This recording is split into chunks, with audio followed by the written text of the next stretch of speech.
Tom? I want to illustrate a very important point. Yeah, we're seeing the big picture stuff, and that's the big fight here. But there's another fight going on, and there's tons of fire trucks around here, even though the flames are not apparent. But I want you to take a look over there. You can see where something has been burning, and it's just burning right now. But when gusts of winds pick up, what happens is it throws embers into the air. If it's just a short-lasting gust, not a big problem. But if you get a very concentrated wind going, this is going to throw up embers. Now, we're going to go cross over here. You can see all along this hillside, what you see is ember, ember, ember, ember, go on and so forth. This is just one lot out of hundreds, if not thousands of lots that have this problem. And then when we look over to the left, you can see this house that burned down. And yes, it burned down, but you can also see there's flames taking place here. If a big wind comes through here, 20, 30, 40 knot wind, what will happen is it's going to start throwing embers. And the stuff that hasn't burned, and there's plenty of that around, will start burning as well. So as a result, what you have is a situation where this is the ticking time bomb. This is what they're worried about, and that's why there's so many fire trucks around here doing one thing and one thing only, looking for embers and putting them out. Now, they may see some and not put them out because they know they're not dangerous, but the winds pick up. There are many, many fire trucks here ready to pounce on these things so that they don't go up into the air and start more fires. It's a fascinating problem, but it's one of the reasons it takes so long to try to contain something, because you've not only got to get ahead of the major flames in the front of the fire, you also have to get to this, because when big winds come up, this is only going to start more fires. Thought you should see that and see what a great illustration of this. And imagine, there are hundreds of thousands, if not millions, of these embers sitting around, not just in this fire, but the other fires in the LA basin and every other fire I've ever covered. And this is a key priority to make sure that they don't blow up into the air and start more fires, as they do every major fire.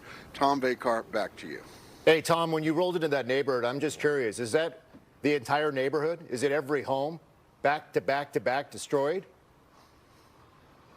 It's really funny. There are a few that survived, but we're on Pacific Coast Highway in Malibu, very famous. Many people have driven through here and they see it.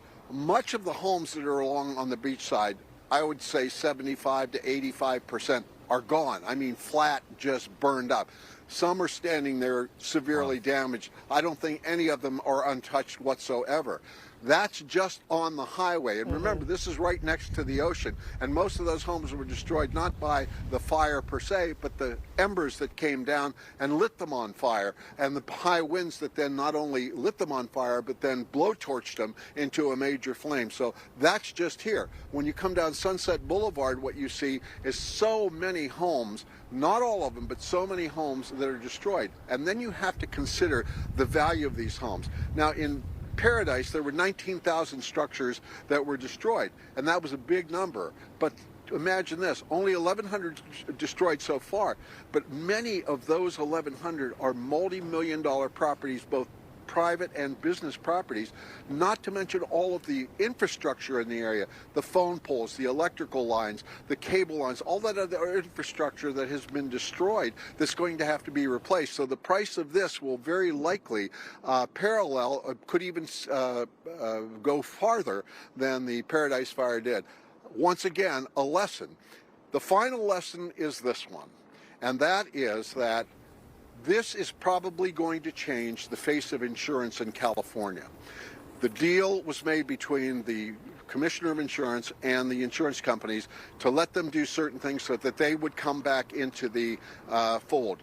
That deal is probably still on the table, but if I were an insurance company, I'd be thinking twice about holding on to that deal for the simple reason that this changes everything. I think the face of insurance in California, if not the nation, is going to change. Back to you. Well, certainly that's going to be a big discussion, and as we know here, recovery takes a very, very long time. All right, Tom Vacar, be safe out there. Thank you so much for that live report and really showing us what we're dealing with down in Southern California. All right.